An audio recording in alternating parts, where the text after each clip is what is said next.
All right, good morning. Today, I want to work on some ankle stuff. All right. So, you can actually be sitting on a couch, or eventually, we're going to get to some PALS rails, which I'll show you a different position to work from. But sitting on a couch to start off will be fine today. I'm going to roll up my pants. We're going to start off with some ankle cars. All right.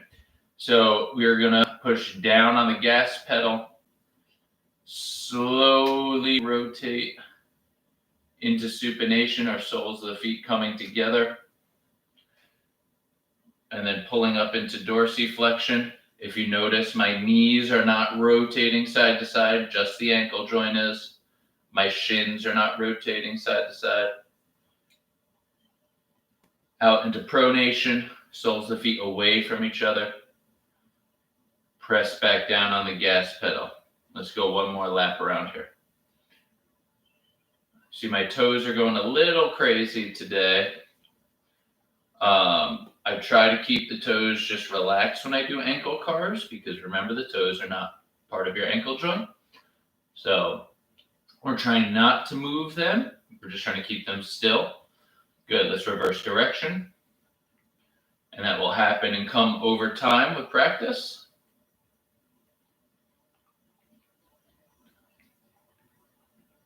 Good. Let's do our second cars lap around here. Step. Cut it. And supinate. Back down. All right. Good. So we did 2 ankle cars. So now I want to work on some PALS rails for ankle dorsiflexion. This is a really important thing that this joint can do. It's a really important movement that this joint can do. What ankle dorsiflexion is the closing of the front part of the ankle. So if you're in a squat, your ankle must be able to dorsiflex. All right. This very commonly can be a limiting factor for people. All right. So I want to go over 2 ways that we can set up for PALS rails for ankle dorsiflexion. The first is sitting on a couch. Bring the heel of your foot close to the couch, and you are going to kind of just put a little pressure on your knee to try to encourage this ankle joint to close and push forward. Knee is pushing forward. I am keeping my heel firmly on the ground though. Right? We should not feel any closing angle pain up front. And if you just kind of hang out and breathe here for a moment, it might take a second to start feeling a stretch back here. If you're having trouble feeling that stretch, well, before we go into troubleshoot, let me show you the other setup. The other setup, if you have a knee joint that's healthy enough to kneel on, this position here is called combat base, all right, where I'm kind of sitting my butt cheek back on my left heel, and I have my right foot down on the floor, all right? And the same thing, I'm going to add a little bit of weight, drive forward. Another thing I like to do is grab onto an immovable object in front of me to help pull me forward if I have one of those, couch, kettlebell, squat rack, whatever you got, all right? And again, you've got to give it some time to feel a stretch back there, all right? So troubleshooting from both positions. If you can't find a stretch here, somewhere in your Achilles, what you can try to do is you can try to rotate the hip in and out. All right. Do it slowly. Give yourself time at different angles to find that stretch. The most common way to find the stretch is if your knee is going straight on a line and your toe is going straight on a line, and those 2 lines are parallel with each other. That should be the easiest position to find a stretch, or slightly turned out. All right. That will be the knee slightly turned out, I should say, which is really external rotation of the hip. So now my knee is pointed out towards the right slightly, while my toe is pointed forward. So if the lines were hands on a clock, it would be like 12 o'clock and 1 o'clock. All right. So we're still on our right leg. I hope everyone has found their stretch in this position. I'm currently trying to find it. And here we go. I got it. We're sustaining this stretch for about 2 minutes. And let's talk about our PALS contraction here. Our PALS contraction is going to be to try to plantar flex the ankle, aka activate this stretched tissue. In order to do that, what action you can think of is pressing the balls of your right foot into the floor. All right, almost as if you're trying to go up into a calf raise. But remember, with PALS rails, nothing is actually going to move. And when we do this, I want to start off slow. I don't want to go from a passive stretch to a real explosive movement, because that's how we're going to pop our Achilles off. So we're going to start our activation very slowly. Let's try that together right now. Think of pressing the foot into the floor. All right, almost going up into a calf raise. All right, activating this stretched tissue of the Achilles. Let's start ramping up our pressure up to about 20% of our maximal contraction. 30%, 40%, 50%. Now you can keep ramping up to your safest, greatest pressure that you can produce today.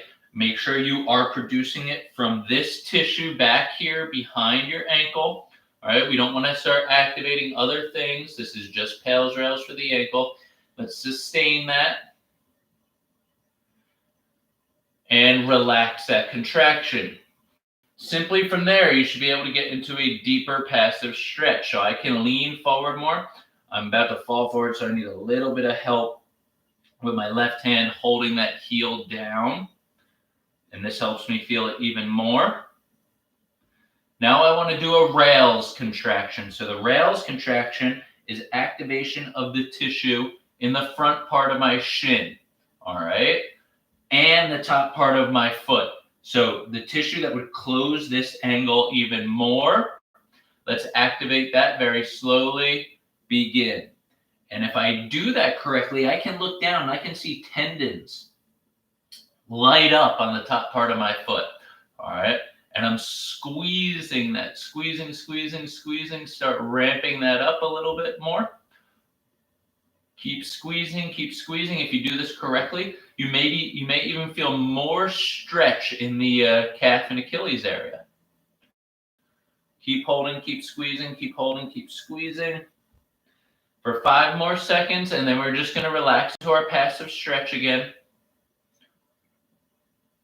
And relax. Good. So during that whole time, you notice no external movement occurred. I was basically in the same position the whole time, but I was activating tissue. That's called an isometric. That is a very strong stimulus to the muscle and the tissues all surrounding the joint, all right? And on top of that, we've been in this position now for about 5 minutes.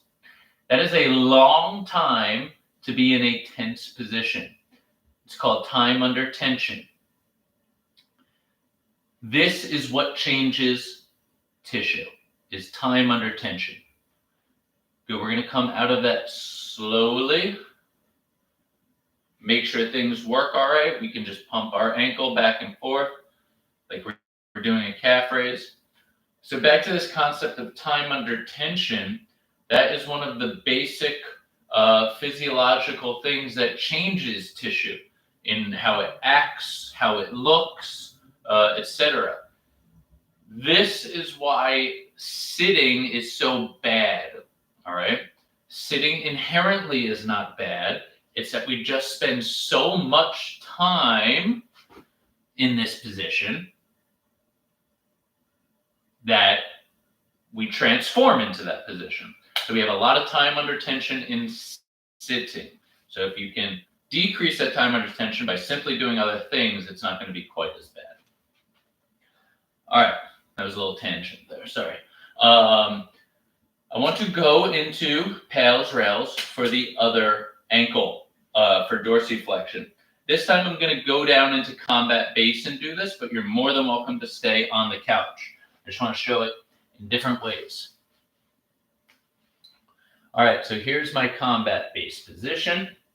All right, you'll notice now I can have my hand here to help me push my body forward.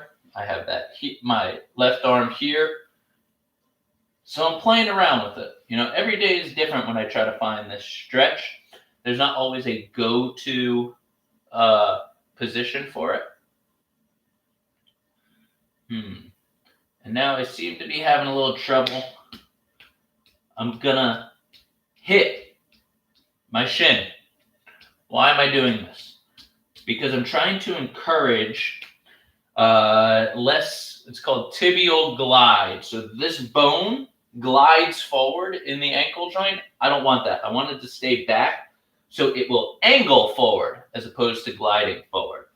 And I can't quite get that right now. So I'm going to hold on to my couch and maybe pull myself forward a little bit. Use Stella's bed for a little padding. Yes, I'm using your bed for a little padding. Is that okay? All right, found it. So some people get very frustrated and impatient when they're looking for a stretch. Finding a stretch in a specific tissue is not an easy thing to do. You have to be patient with it, all right? Because the body doesn't realize that you're looking for a stretch in that tissue. It's just trying to complete the task that you're asking it to complete. And right now, I'm just asking my ankle to bend. So it can do that numerous ways. I want to do it by finding this stretch right here in my Achilles, which I have found. And let's sustain this position. We're just holding this passive stretch. Every breath, I should be able to get deeper into it. And I am. I'm feeling a little bit more stretch as I sink deep into it. Remember to keep practicing good exhales during this passive stretch position. Exhaling is quite important to help relax the nervous system. So if you keep doing that, you'll be able to get deeper into stretches, which brings you closer to your joint's end range, which is the joint's weakest position. So then when we do our isometric contractions, our pals rails, we're strengthening the weakest position. So flexibility is quite an important piece of mobility. It's not necessarily an important piece on its own, but it's an important piece of mobility. All right, let's go into our pals contraction, where we press our foot down into the floor. I should say the top half of our foot, thinking that we're going into a calf raise. Let's slowly start to activate that. I'm pressing down. I'm thinking about a calf raise. I can feel my Achilles light up. It's working there. Ooh, there we go. I got a good one there. And it's important to do this multiple times over the course of, let's say, a month or two, because you will feel different sensations on different days. All right. And only then will you start to notice really what you're looking for and what the right answer is for you in terms of activation. We're still activating our pals contraction, still activating the Achilles. We've ramped up now. Slowly start ramping up some more. Bring it to your maximal level contraction here. In about 10 seconds, I'm going to tell you to release the pals contraction, and now we're going to go right into our rails contraction. So that's going to be activation of the front part of the shin and the top part of the foot to actively close my ankle joint. Ready, set, go. And I should feel top part of my foot, shin activate. I can see some tendons down here in my foot lighting up to help pull that joint close more. I should feel maybe more stretch back here in the Achilles. Breathe. Squeeze. You can start squeezing other parts of the body to help encourage more activation down here. Keep holding that, keep holding that, keep holding that. We got about 10 more seconds here. 5, 4, 3, 2, 1. Relax that contraction. Let's just hold our last passive stretch here. And then we'll come out of this position and just do some ankle pumps. And we'll be done with our morning mobility for the ankle joint this morning.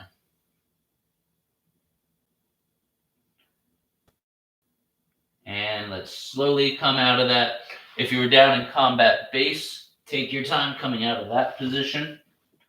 You can sit back on your couch and we can just do some ankle pumps.